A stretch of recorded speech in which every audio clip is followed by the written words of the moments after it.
Bienvenue sur notre chaîne YouTube La Lumière de l'Espoir. Aujourd'hui, nous allons étudier le livre de Genèse. Le chapitre 3 de la Genèse est un texte pivot qui expose le drame fondateur de la condition humaine, la chute. Dans ce passage dense et profond, Dieu révèle trois vérités essentielles. 1. La nature du péché, une révolte contre la seigneurie de Dieu, où l'homme se fait Dieu à la place de Dieu. 2.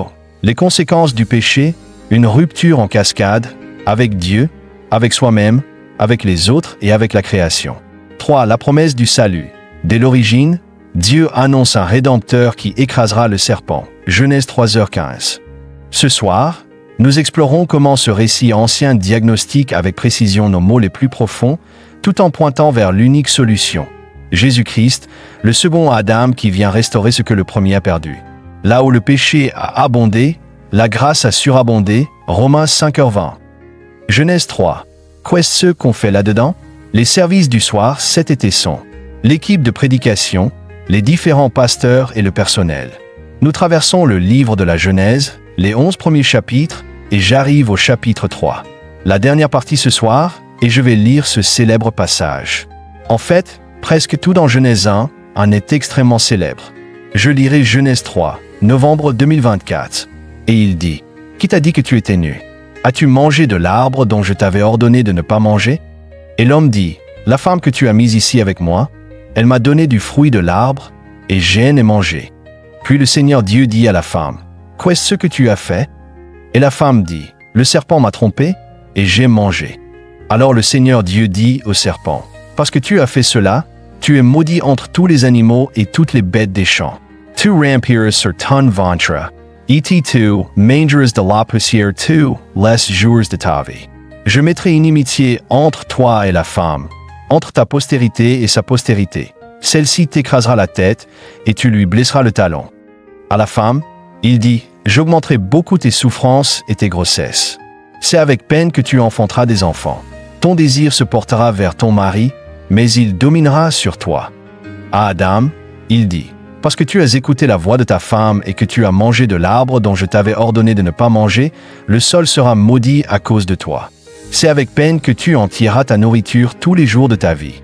Il te produira des épines et des chardons, et tu mangeras l'herbe des champs.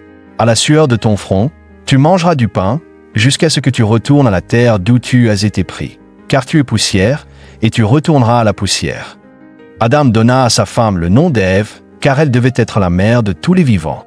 Le Seigneur Dieu fit à Adam et à sa femme des habits de peau, et il les en revêtit. Le Seigneur Dieu dit, « Voici, l'homme est devenu comme l'un de nous, pour connaître le bien et le mal. Maintenant, empêchons-le d'avancer sa main, de prendre aussi de l'arbre de vie, d'en manger et de vivre éternellement. » Le Seigneur Dieu le chassa du jardin d'Éden, pour qu'il cultive la terre d'où il avait été pris. Après avoir chassé l'homme, il plaça à l'orient du jardin d'Éden les chérubins et la flamme de l'épée qui tournait çà et là, pour garder le chemin de l'arbre de vie. Et c'est là la parole de Dieu. Wow! Eh bien, vous savez, je dois vous dire un secret. Cathy m'a dit que je devais vous dire ça. D'habitude, c'est un passage incroyablement riche. D'habitude, je viens avec environ 8 pages de notes d'où sort le sermon, et ce soir, quand j'ai appuyé sur « Imprimer », il y en avait 18. Je ne vous ferai pas ça, je promets. Quelqu'un a dit, « Ok, 8 pages, ça dure 35 minutes, alors 18 pages. » Non, ça ne marchera pas comme ça. Je promets cependant que ce n'est pas ça l'important dans ce chapitre. Tout le chapitre 3 parle du péché, et il n'y a probablement aucun chapitre qui nous en dise plus sur le péché. Et si quelqu'un dit « le péché », comment est-ce négatif? Eh bien, regardez, quiconque est concerné par ce qui ne va pas chez nous, quiconque est préoccupé par la cruauté et l'oppression, quiconque se demande « Pourquoi ne puis-je pas être ce à quoi j'aspire? Pourquoi ne puis-je jamais accomplir ce que je veux ?» Vous avez affaire au péché, et il n'y a vraiment rien de particulièrement désespérant là-dedans. Je ne dis pas qu'il n'y a pas d'église qui prenne la doctrine du péché et batte les gens sur la tête pour leur faire sentir le désespoir. Mais il n'y a rien de désespérant et de négatif à propos du péché humain. Karl Menninger, un psychiatre très connu, était membre de l'Institut d'études humanistes des Aspen. Il était assez conventionnel, en aucun cas un traditionnaliste. Mais il a écrit un livre dans les années 1970 qui a vraiment choqué beaucoup de gens. Il l'a intitulé « Whatever Became of Sin ?» Qu'est-il arrivé au péché? Certains d'entre vous l'ont peut-être vu. Je suis sûr qu'il est probablement encore en vente ou disponible. Dans ce livre, il commence par dire « C'est incroyable ». Il appelle à un renouveau, à une renaissance du sens conscient de la culpabilité et de la repentance. En bref, il appelle à un renouveau du péché. À quoi bon cela? Pourquoi avons-nous besoin de plus de culpabilité? Pourquoi pas une théologie sans faute, où personne n'est à blâmer? Les choses arrivent comme ça. Oups, hélas, mais voilà. Mais voici pourquoi. L'hypothèse qu'il y a un péché implique à la fois une possibilité et une obligation d'intervention. Nous voulons nous aider nous-mêmes et les autres. Et donc, le péché est le seul espoir. Voyez-vous, quand le mal apparaît autour de nous et que personne n'est responsable, que personne n'est coupable, aucune question morale n'est posée. Alors, il n'y a rien à faire. Nous sombrons dans le désespoir. La conséquence de ma proposition de renouveau de la conscience du péché ne serait pas plus de dépression, mais moins. Voici ce qu'il dit. Il y a une philosophie très profonde quand il dit que l'hypothèse qu'il y a un péché implique à la fois une possibilité et une obligation d'intervention. Possibilité. Voici ce qu'il veut dire. Si vous dites simplement « Oh, je ne crois pas au péché », personne ne croit au péché. Chacun a une version différente. Qui sait sans quoi je crois? Je ne crois pas au péché. Si c'est vrai, quand vous regardez le monde, d'abord, vous n'avez pas le droit d'intervenir. Comment osez-vous arrêter quelqu'un de faire quelque chose qu'il pense être bien? Arrêtez. Mais il pense que c'est bien. Vous dites « arrêtez quand même ». Je me fiche de ce que vous pensez. Que dites-vous? Vous dites que c'est un péché. Si vous ne croyez pas au péché, vous n'avez pas le droit d'intervenir ni l'obligation. Et d'autre part, si vous ne croyez pas au péché, vous n'avez pas la possibilité d'intervenir. Si vous dites « les choses arrivent comme ça », c'est comme ça. Le code génétique dit ceci. C'est comme ça que leur environnement va. C'est comme ça que leur culture va. Il dit avec force que s'il n'y a pas de péché, alors nous n'avons ni le droit d'intervenir ni même réellement le pouvoir. Si les choses arrivent simplement parce qu'elles arrivent, si une telle chose n'existe pas comme le péché, vous n'avez ni le droit ni la possibilité de changer quoi que ce soit. Et c'est pourquoi il dit que si nous commençons à regarder autour de nous et à dire « ces choses sont un péché, ceci est un péché », il dit que soudain, nous aurons moins de dépression. Soudain, il y aura plus d'espoir. Vous pouvez changer les choses s'il y a du péché. Vous pouvez changer les choses si elles sont un péché. Vous savez que vous pouvez vous changer vous-même si ce que vous faites est un péché. Et vous avez le droit d'intervenir dans la vie des autres et de les changer si ce qu'ils font est un péché. C'est une philosophie très profonde. Et l'homme, je ne sais pas où il en était religieusement, mais je sais qu'il était directeur de l'Institut Aspen sur les études humanistes. Il aurait été ce que nous appelons un libéral traditionnel. Il a raison. Et donc, c'est un chapitre extrêmement important. Maintenant, le chapitre nous dit 3 choses sur le péché: la racine, les résultats et le remède. C'est tout, d'ailleurs. Et nous ne pourrons pas tout couvrir ici. Mais je veux dire, c'est la gamme. Il nous indique la racine, c'est accent grave dire la nature du péché. Qu'est-ce ce que c'est? Et il nous dit les résultats, ce qui se passe. Et il nous dit le remède que Dieu a prescrit. Et ils sont tous là. Plongeons donc. Tout d'abord, la racine. Je n'ai pas pu être ici dimanche dernier, donc je ne sais pas trop ce qui a été couvert. Mais les 10 premiers versets vous en disent plus que ces versets sur la racine et la nature du péché. Mais il y a, juste au tout début de ce passage que nous avons lu ici, un aperçu très utile. Et cela nous en dit un peu plus sur ce qu'est le péché et la nature du péché. Et c'est dans le verset 11, « Et Dieu dit à Adam et Ève, qui t'a dit que tu étais nus? As-tu mangé de l'arbre dont je t'avais ordonné de ne pas manger? » Ok, voici une définition du péché. L'une des choses que j'aime dans l'Ancien Testament, c'est que le Nouveau Testament donne des principes et l'Ancien Testament donne des images. IL New York a jamais de contradiction. Le Nouveau Testament vous donne des propositions. Il définit le péché, mais l'Ancien Testament décrit le péché. Et c'est l'une des plus merveilleuses de toutes les représentations. Dieu nous donne une image du péché ici. Il dit à Adam et Ève de ne pas manger de cet arbre. Pourquoi? Pourquoi pas? Ok, pourquoi ne devrais-je pas manger de cet arbre? Maintenant, certains disent, peut-être que les jus étaient du poison. Ou peut-être que les jus étaient magiques. Ou quelque chose comme ça. Non, en fait, c'est ce que Adam et Ève demandaient. Pourquoi Dieu nous dit pourquoi? La raison pour laquelle ils n'étaient pas censés manger de l'arbre, c'est parce qu'il l'a ordonné. Il n'y avait rien de mal avec l'arbre. Il n'y avait rien de spécial là-dedans. Il n'y avait rien de magique. C'est très important. Dieu dit, je t'ai demandé de faire quelque chose, non pas parce que c'était pratique, non pas parce que c'était excitant, non pas parce que c'était pertinent, non pas parce que cela t'était bénéfique, non pas parce que c'était utile, mais simplement parce que je l'ai dit. Je veux que tu fasses quelque chose, pas pour toi, mais pour moi. Juste parce que je suis Dieu et que tu ne l'es pas. Juste à cause de qui je suis. Maintenant, vous pourriez dire, ok, qu'est-ce que cela nous dit? Oh, cela nous dit beaucoup. Oh mon Dieu. En fait, c'est incroyablement crucial. J'espère juste pouvoir faire passer cela en quelques minutes ici.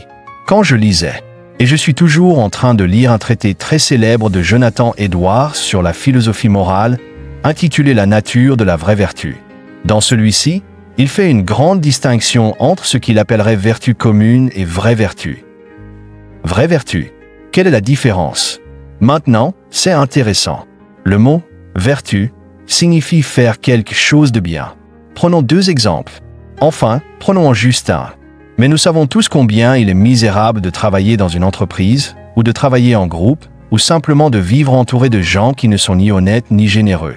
Si vous ne pouvez pas faire confiance aux gens parce qu'ils ne tiennent pas leurs promesses et qu'ils disent des mensonges, vous ne pouvez pas leur faire confiance. Ils sont malhonnêtes.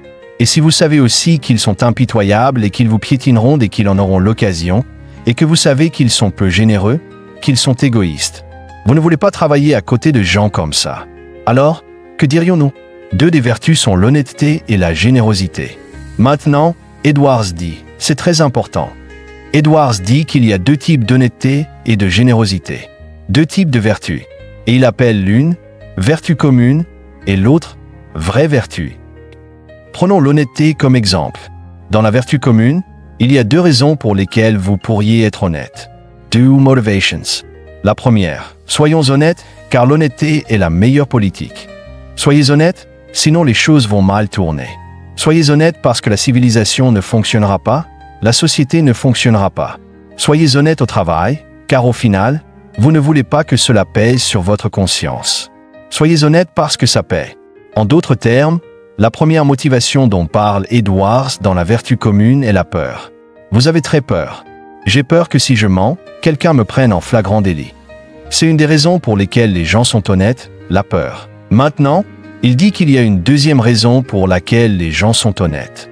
La première raison est « Soyez honnêtes, ça rapporte ».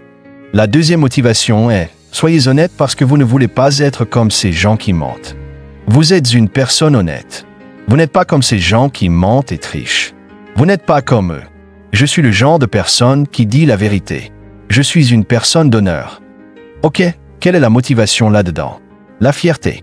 Vous voyez, une motivation pour l'honnêteté, c'est la peur. Et une motivation, c'est la fierté. Peur, je ne veux pas être pris. Fierté, je ne suis pas ce genre de personne.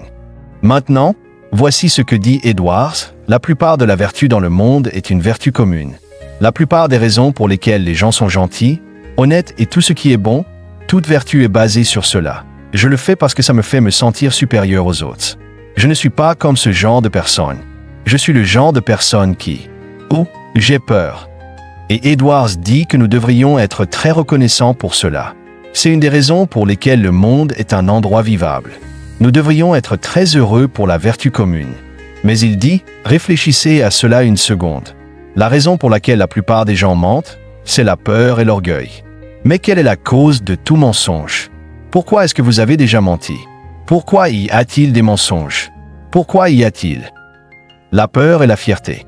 Voici ce qui se passe, dit Edwards. La plupart des gens sont vertueux en apparence, mais ils sont vertueux en apparence en nourrissant la peur et l'orgueil. La cause même du péché. En d'autres termes, vous me suivez?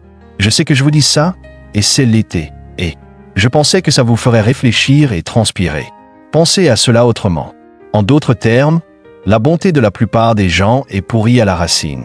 Ou pour le dire autrement, la plupart des gens nourrissent dans leur vie morale le péché sous la bonté.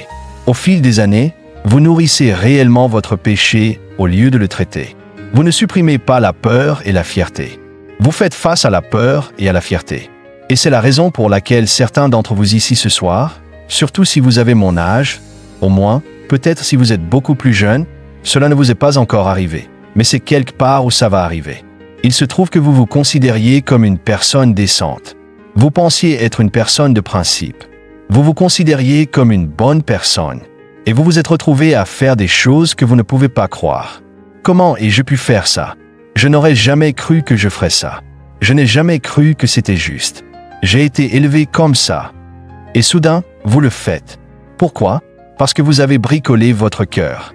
Vous n'avez pas changé le cœur. Vous avez retenu le cœur. Vous n'avez pas vraiment changé. Ce que vous avez vraiment fait, c'est juste le recouvrir. Alors, il est profond et vous êtes réellement.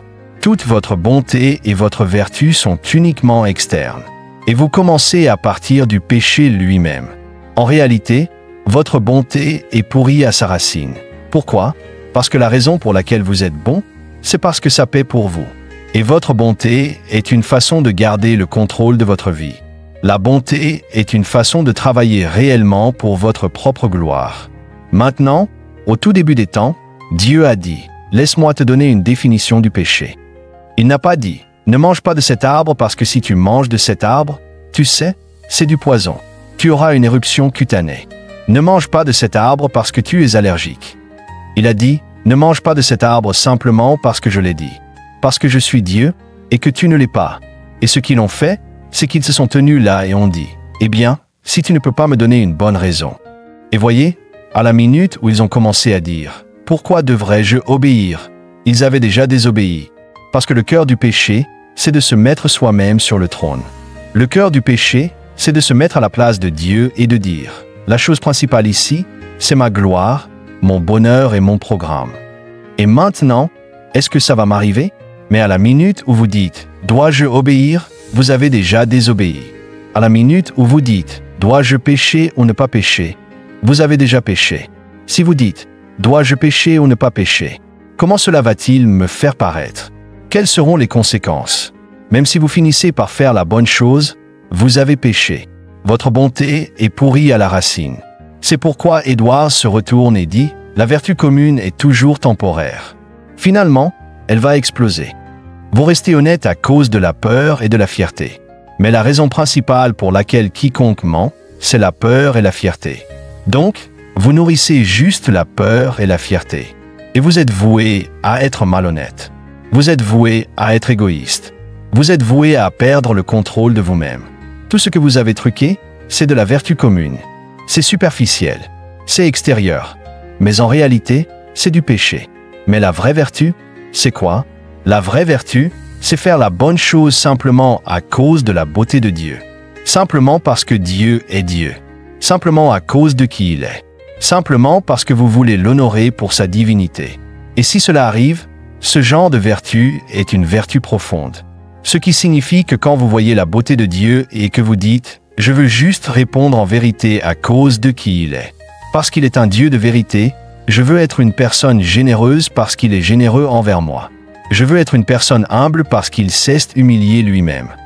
En d'autres termes, je veux être une personne maîtrisée parce que, même si Jésus-Christ ne voulait vraiment pas aller à la croix, quand il a vu, il a dit « Que ta volonté soit faite. » Et je dis « Je veux être comme ça à cause de ce qu'il a fait, à cause de qui il est. » C'est esthétique. Vous savez ce que ça veut dire, esthétique? Quand vous écoutez un morceau de musique, quand vous regardez une œuvre d'art, quand vous regardez un coucher de soleil, qu'est-ce ce que vous cherchez? Vous cherchez. Vous ne cherchez rien d'autre. Vous restez juste là. C'est sa récompense. C'est pourquoi Dieu apparaît à Abraham et dit « Abraham, je suis ta part et ta très grande récompense. » Et c'est la raison.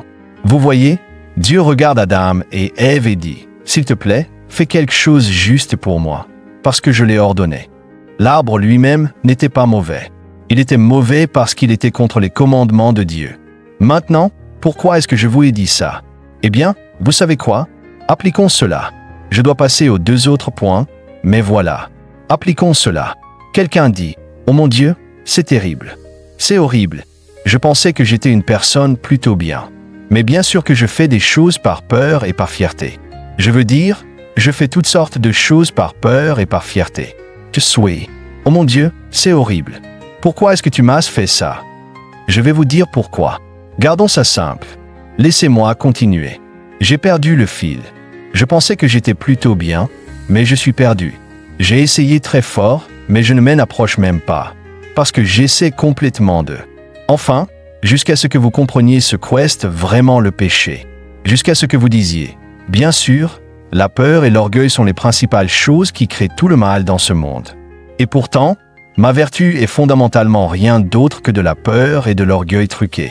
Oh mon Dieu, je suis un pécheur perdu. Enfin, vous irez réellement à Jésus-Christ pour ce qu'il est réellement là pour vous. Vous commencerez réellement à le chercher comme un sauveur. Il n'est pas seulement une source d'inspiration. Par exemple, il n'est pas seulement quelqu'un qui vous aide à franchir la ligne. Il n'est pas seulement quelqu'un que vous connaissez quand vous êtes à terre. Vous venez à lui parce que, normalement, vous vous en sortez plutôt bien. Vous avez besoin de son salut du premier au dernier. Et seul Jésus-Christ s'occupera de la peur et de la fierté. Pas vos efforts, pas votre travail acharné. Seul Jésus-Christ fera face à la peur et à la fierté. Pourquoi?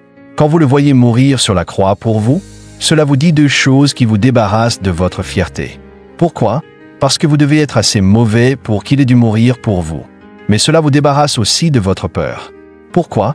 Parce qu'il doit vraiment vous aimer. Parce que pendant que vous étiez un ennemi, il est mort pour vous. Vous voyez? Cela élimine les deux. Et c'est la seule chose qui vous débarrassera des deux. C'est la seule chose qui apportera la vraie vertu. Donc, si vous dites « Oh mon Dieu, je me sens si mal », première étape, c'est bien. Je veux dire, vous ne pouvez pas enlever une tumeur sans être coupé. Et la seule façon dont vous serez jamais ressuscité à une vie nouvelle et aurez vraiment une toute nouvelle façon de comprendre la façon dont vous vivez, c'est si vous voyez ce que Jésus-Christ a fait. Et c'est ce qui fait disparaître la peur et la fierté. Vous le recevez enfin comme sauveur. Ok, certains d'entre vous disent, bien, regarde, je comprends que je dois venir à lui comme un rédempteur. Je comprends ça. Et je continue à me sentir assez mal, parce que maintenant je regarde ma vie et je dis, chaque péché s'accroche à chaque partie de moi. Bien, regardez, jusqu'à ce que vous arriviez réellement au jour du jugement, jusqu'à ce que vous arriviez au paradis, je veux que vous réalisiez que la vertu commune et la vraie vertu seront toujours mélangées dans chacune de vos actions. Si vous dites la vérité, si vous donnez aux pauvres, si vous pardonnez à quelqu'un qui vous a fait du tort, c'est bien. Si vous faites preuve de maîtrise de soi sexuellement, c'est bien. Toutes ces bonnes actions seront toujours un mélange de vertus communes et de vraies vertus. Vous dites, bien, alors comment puis-je faire? Eh bien, c'est très simple. Vous ne serez jamais complètement vertueux. La raison pour laquelle Dieu vous accepte, c'est à cause de ce que Jésus-Christ a fait. Il vous voit comme parfaitement juste en Christ. Mais en dehors de Christ, il y a du péché qui s'accroche à tout ce que vous faites. Mais voici ce que vous pouvez faire. Continuez à revenir vers lui et à le connaître dans la prière. Continuez à revenir à l'Évangile et à réfléchir de plus en plus. Chaque fois que vous venez l'adorer, chaque fois que vous voyez ce qu'il a fait, chaque fois, c'est par la puissance du Saint-Esprit qui frappe à nouveau votre cœur. Votre vertu commune est changée, petit à petit, en plus de vraies vertus. Et cela devient plus joyeux. Et cela devient plus profond. Et cela devient plus inconditionnel. Et c'est ce que signifie grandir en tant que chrétien. Alors ne regardez pas et ne dites pas « Oh mon Dieu, mes motivations sont toujours impures ».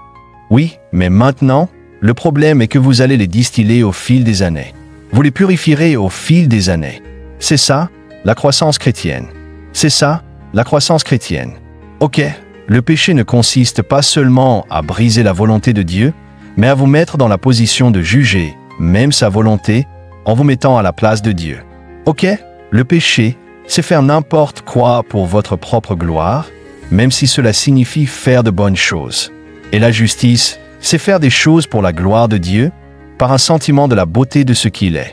Maintenant, deuxièmement, ok, alors vous dites, attends une minute. Ok, je vois. En second lieu, cela nous parle non seulement de la racine du péché, mais aussi des résultats du péché. Maintenant, les résultats du péché. Je vais devoir aller vite. Oh mon Dieu, ce passage nous dit une chose. Laissez-moi vous dire quel est le thème de ce point, et puis assurez-vous de ne pas le perdre. Cela nous dit que absolument tout dans le monde, tous les problèmes sont à cause du péché.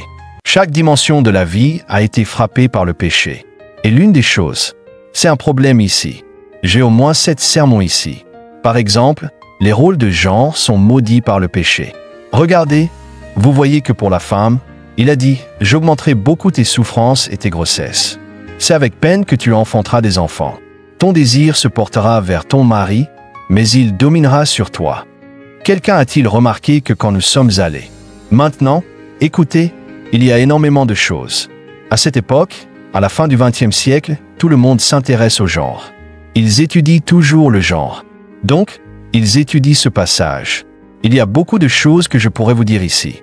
Mais voici une des choses que je vais dire, et c'est très important. Ce texte nous dit que, premièrement, les différences de genre sont réelles. Ce texte nous dit qu'il y a des différences entre les sexes. Il dit « Ton désir se portera vers ton mari, et il te dominera ». Mais cela nous dit aussi que le péché a déformé ces différences de genre. Et voici ce qu'il dit, le péché aura tendance à faire de l'homme une idole du pouvoir. Le mot « dominer » signifie « Seigneur ». Maintenant, n'oubliez pas que cela fait partie de la malédiction. La Bible enseigne que le péché aura tendance à pousser les hommes à essayer de dominer les femmes. Ce sera leur tendance. Ils auront besoin de se sentir bien à propos d'eux-mêmes. Vous voyez, à cause du vide que le péché crée. Et l'une des façons dont il traite le vide que le péché crée, c'est en entrant dans des relations avec les femmes et en les bousculant et en les gardant sous leur domination. Ah, intéressant. Vous savez, je pense que les conservateurs et les libéraux doivent voir ce texte. Les conservateurs doivent réaliser que c'est très important que la Bible dise que le péché tend à pousser les hommes à opprimer les femmes. Il y a une telle chose. Les conservateurs agissent parfois comme si ce n'était pas là. Et les libéraux doivent réaliser que la Bible est sensible à cela. Très souvent, les libéraux pensent que la Bible déprime simplement les femmes. Regardez ceci. Et bien sûr, cela signifie maintenant, d'un autre côté, que le péché tend à rendre les hommes idolâtres du pouvoir dans les relations. Mais alors, qu'est-ce que cela veut dire ici? Ton desser esse portera vers ton mari. C'est bizarre. Cela nous dit que les femmes auront tendance à faire de la relation une idole. Ce mot « désir », même s'il est un mot hébreu assez neutre. Le deuxième mot hébreu, le mot « dominer », est un mot négatif. Et c'est pourquoi nous devons les comprendre ensemble. Voici ce que cela dit. Les femmes, à cause du péché, auront tendance à faire une idole de la relation. À sentir que « je ne suis pas une personne à moins d'avoir un homme ». Et le péché tendra à faire des hommes une idole du pouvoir dans la relation. Voici ce que cela montre. D'un côté, cela prouve qu'il y a des différences entre les sexes. Les gens disent qu'il n'y a pas de différence entre les sexes. Bien sûr qu'il y en a, parce qu'ils sont différents. Les idoles, il y a quelque chose chez un homme et il y a quelque chose chez une femme qui, sous le péché, devient déformée et accentuée. La complémentarité positive de la masculinité et de la féminité, sous le péché, devient une dépendance mutuelle. Je vous ai dit que c'était tout un sermon. Je dois continuer. Regardez en bas ici. Le sol sera maudit à cause de toi. Verset 17. C'est avec peine que tu en tireras ta nourriture tous les jours de ta vie. Il te produira des épines et des chardons. Nous n'avons qu'une déclaration profonde sur la façon dont le sexe influence le genre, nos problèmes entre les sexes, tous nos problèmes de relations sexuelles et nos problèmes de mariage. Tout est à cause du péché. Mais ici, c'est le travail. Le travail n'est pas une malédiction. Le travail est maudit. Peu importe à quel point vous essayez de l'obtenir, il y aura toujours des tomates.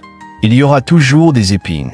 Vous savez, nous sommes comme Salieri dans Amadeus. Vous savez, je n'ai aucune idée si le Salieri historique était comme ça.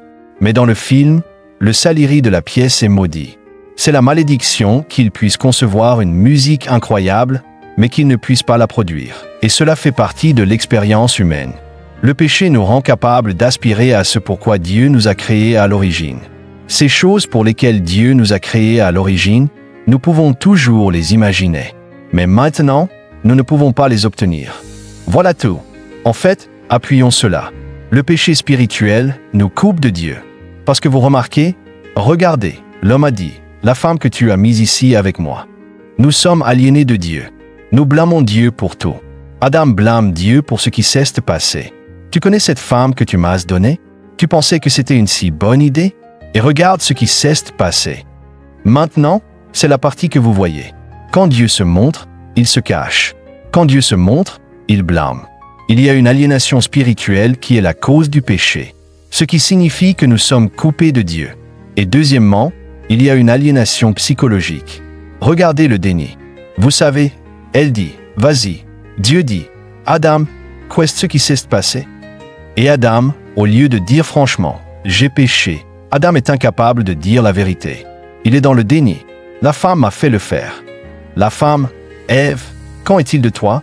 Le serpent m'a fait le faire. Ils sont dans le déni. Ils sont remplis de peur. Ils sont remplis de honte. Vous voyez, donc, l'aliénation psychologique signifie que si vous êtes coupé de Dieu, vous serez coupé de vous-même. Si vous ne connaissez pas le vrai Dieu pour qui il est, vous ne connaîtrez pas le vrai moi. Vous ne saurez pas qui vous êtes. Donc, il y a l'aliénation psychologique. Troisièmement, il y a l'aliénation sociale. Absolument. Nous voyons qu'il y a quelque chose de bien dans la masculinité et quelque chose de bien dans la féminité. Il y a quelque chose de différent chez eux. Ne me demandez pas de le définir exactement ici. Il y a quelque chose de différent. Mais le péché prend la bonne chose et la transforme en une idole pour que nous nous détestions les uns les autres. Et cela n'est pas seulement vrai pour les genres. C'est vrai pour les ères. C'est vrai pour les nations. C'est vrai pour les classes. Et cela signifie que vous voyez, à la minute où ils ont péché. Vous vous souvenez que c'est dans le chapitre précédent, verset 7. Quelle était la première chose qui s'est produite quand ils ont péché? Ils étaient nus. Que signifie nus? Ils étaient transparents l'un pour l'autre. Ils pouvaient voir tout. Et à la minute où ils ont péché, ils ont dû se cacher l'un de l'autre. Je ne peux pas te dire qui je suis. Je dois contrôler ce que tu sais de moi. Immédiatement, les relations sociales s'effondrent. Ne voyez-vous pas? L'aliénation spirituelle. Deuxièmement, l'aliénation psychologique. Nous sommes coupés de Dieu. Nous sommes coupés de notre vrai moi. Nous sommes coupés les uns des autres. Mais enfin, comme vous le voyez ici, au verset 19, « À la sueur de ton front, tu mangeras ton pain jusqu'à ce que tu retournes à la terre, car c'est d'elle que tu as été pris, car tu es poussière, et tu retourneras à la poussière. » Dans la version King James, l'un de mes versets préférés de la Bible se lit comme ceci. « Car poussière tu es, et à la poussière tu retourneras. » Dans la version King James, l'un de mes versets préférés de la Bible se lit comme ceci. « Car poussière tu es, et à la poussière tu retourneras. » Maintenant, vous savez ce que cela signifie. Cela signifie qu'à cause du péché, nous ne sommes pas seulement aliénés de Dieu, de nous-mêmes et des autres, mais nous sommes aussi aliénés de la nature. Nous étions censés être responsables de la nature. Nous étions censés en prendre soin et la cultiver. Mais maintenant, la nature est une charge pour nous. C'est ce qu'il dit. Il dit qu'à la fin, tu travailleras dur. Tu combattras avec la poussière. Vous voyez, il pense à l'agriculture dans ce cas. Il dit, tu travailleras dans la poussière. Tu cultiveras dans la poussière. Tu travailleras dans la poussière. Et à la fin, qui gagne? Cathy a souligné cela il y a quelques années. Une superbe chronique. Vous vous souvenez d'Irma Bombeck? Elle est morte maintenant, mais c'était une grande humoriste. Il y a des années, elle a parlé de cela. Elle était une femme au foyer. Elle a dit que son principal ennemi dans sa vie était la saleté. Elle a dit, vous connaissez la saleté dans les couches, la saleté sur les assiettes, la saleté sur le tapis, la saleté sur les draps. Elle a dit, toute votre vie, vous passez votre temps. Vous pouvez commencer par un bout de la maison et travailler sur la saleté. Et au moment où vous arrivez à l'autre bout, le premier bout est à nouveau sale. C'est très drôle. Et puis, finalement, elle dit, et qu'est-ce que vous obtenez à la fin de votre vie pour toute cette peine? 6 pieds de saleté. Maintenant, vous savez ce que je veux dire. Je ne sais pas si Irma Bombeck était une chrétienne ou non. Mais même si elle l'était, je doute qu'elle sache qu'elle citait exactement Genèse 3, 19. Il dit, tu as passé toute ta vie à combattre la saleté. Et à la fin, toute la saleté gagne. Et ce que cela signifie, c'est la mort. Toutes les maladies, les catastrophes naturelles, le fait que nous devions avoir de l'air conditionné ou nous mourrons dans certaines parties du monde. Nous devons avoir du chauffage ou nous mourrons dans certaines parties du monde. C'est parce que la nature était censée être le serviteur du Seigneur. Mais nous nous sommes rebellés. Et la raison pour laquelle toutes ces choses se décomposent, c'est simplement parce que nous nous sommes retirés de notre place dans l'univers. Imaginez une horloge. Ok, voici une horloge. Vous ouvrez l'horloge et vous voyez tous les engrenages et les poulies. Tout est à sa place et tout va bien. Tous les rapports sont bons. Les gros engrenages s'engrainent avec les petits engrenages. Et chaque engrenage est là où il est censé être. Imaginez qu'un engrenage dise « Je ne veux pas être ici. Je n'aime pas cet axe particulier sur lequel je suis. Je veux venir ici. » Et voici ce que la Bible dit essentiellement. Ce qui s'est passé, c'est que nous étions l'engrenage clé qui a décidé de sortir de son axe et d'essayer d'aller plus haut. Et il est tombé plus bas. Et pouvez-vous imaginer qu'un engrenage saute et tombe dans la partie inférieure, là où sont tous les autres engrenages? La prochaine chose que vous savez, vous entendez des grincements et des craquements. Et vous sentez du bois, du métal, quelque chose qui brûle. Et que se passe-t-il? L'horloge devient folle, juste parce qu'un engrenage est sorti de son axe. Nous sommes l'engrenage. Comme Elisabeth Elliot aime à le dire, quand vous voyez une palourde, quand vous voyez une grenouille, quand vous voyez un pigeon sur le chemin du retour, regardez ce pigeon. Ce pigeon glorifie Dieu mieux que vous, parce que ce pigeon est exactement ce que Dieu voulait qu'il soit. Il est un pigeon. Les pigeons sont beaux. Les pigeons sont géniaux. Il fait son truc. Il est sur son axe. Mais vous et moi, nous ne sommes pas humbles devant les pigeons. Nous ne sommes pas humbles devant les palourdes. Vous voyez, George Whitefield, il y a des années, dans ce sermon, il dit « Vous savez toujours pourquoi, quand vous approchez les serviteurs de la nature, pourquoi les oiseaux vous crient dessus, pourquoi les chiens aboient sur vous, pourquoi les reptiles vous sifflent. Parce qu'ils savent. » Il a dit « Vous avez une querelle avec leur maître. » Vous voyez, c'est la raison pour laquelle nous mourons. C'est la raison pour laquelle nous sommes anéantis. C'est la raison pour laquelle nous avons des maladies. Parce que la nature devrait être notre amie. Mais maintenant, elle est notre ennemie. Parce que nous sommes les ennemis de son Seigneur. Vous voyez, quand Dieu dit « Maudit soit le sol à cause de toi », il ne s'agit pas d'un travail fastidieux. Il ne dit pas « Maintenant, que puis-je faire pour rendre leur vie misérable maintenant qu'ils ont fait ça ?» Non, qu'est-ce ce qu'il dit? Il dit simplement « C'est ce qui arrive quand on va à contre-courant du tissu de l'univers que j'ai construit. Vous êtes censés être mes serviteurs. Et si vous voulez être votre propre maître, ainsi soit-il. Que va-t-il se passer? Vous allez tomber en panne. À la minute même, l'horloge commence à se désintégrer. Et rien ne fonctionne bien. Vous savez, de façon intéressante, tout l'univers entier est tombé à terre dans une certaine mesure à cause de nous. Romains 8 dit que toute la création gémit et souffre d'une certaine manière. Imaginez si un engrenage sautait et tombait dans la boîte.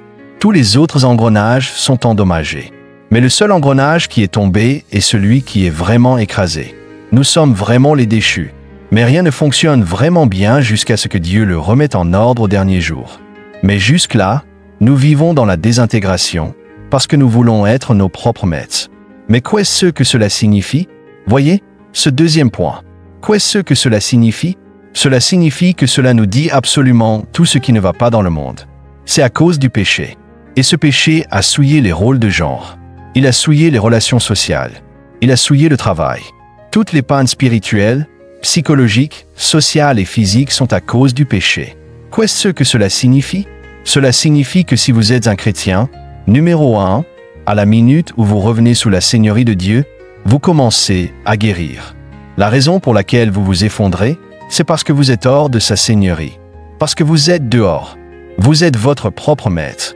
Vous savez, ce serait comme quand un de mes enfants avait 8 ans. Je me souviens qu'il a dit « Est-ce que je peux conduire la voiture ?» Tout ce que j'avais à faire, si je voulais récapituler complètement la chute de l'humanité et l'état de l'univers, j'aurais pu dire « Bien sûr, chérie, prends quelque chose pour lequel tu es absolument incapable. Assieds-toi dans le siège du conducteur. Vas-y, tu détruiras la voiture. Tu détruiras ta famille. Tu te détruiras. Tu pourrais survivre. Tu passeras le reste de ta vie à avancer. » Quand nous avons décidé de prendre le volant de l'univers et le volant de nos vies, tout a commencé à s'effondrer. Quand nous reviendrons sous la seigneurie de Christ, par le Saint-Esprit et par la parole de Dieu, vous commencerez à dire « Je veux que tu sois mon maître. » Vous voyez, quand vous dites « jour de la dépendance », disons que c'est le jour où je me donne à toi, vous commencez à guérir spirituellement. Votre aliénation de Dieu commence à guérir. Psychologiquement, votre aliénation de vous-même commence à guérir. Socialement, votre aliénation des autres commence à guérir. C'est ce que l'Église est censée montrer. Des gens qui, ordinairement, sans l'Évangile, ne pourraient pas s'entendre. Dans l'Évangile, ils peuvent. Et même physiquement, le fait est que vous verrez, dans une large mesure, vos ulcères disparaître. Les ulcères peuvent disparaître. Ou du moins, vous n'en aurez plus de nouveau. Je veux dire, le fait est que vous vous améliorez même physiquement, dans une certaine mesure, jusqu'à ce jour. Comme Paul le dit dans Romains 8, Toute la création gémit et souffre ici jusqu'à ce que nous attendions la glorieuse liberté dans la révélation des fils de Dieu. Mais au dernier jour, Dieu viendra avec sa royauté complète. Et vous savez ce qu'elle dit? En fait, je chante à ce sujet chaque année. Qu'il n'y ait plus de péché, ni de chagrin qui croissent, ni d'épines infestent le sol. Il vient pour faire fleurir les bénissures. Aussi loin qu'ouest trouver la malédiction. Ça c'est le roi. Vous voyez, le roi vient. Qu'il n'y ait plus de péché, ni de chagrin qui croissent, ni d'épines infestent le sol. Maintenant, donnez-vous à lui. Faites de lui votre roi. Et en partie, ce pouvoir du royaume revient et commence à vous guérir spirituellement, psychologiquement, socialement et physiquement. Seulement partiellement, mais substantiellement. Et le travail du chrétien ne se résume pas à avoir des services et à partager un témoignage, mais aussi à la réhabilitation des maisons, aussi à travailler pour la réconciliation raciale, aussi à conseiller les gens dans leur plénitude. Pourquoi? Parce que le travail du chrétien est de prendre le pouvoir de l'Esprit et la seigneurie du Christ et de les appliquer à tous les domaines, parce que le péché a affecté tous les domaines. Nous avons beaucoup de travail à faire. Maintenant, enfin, il y a une image remarquable et merveilleuse du remède.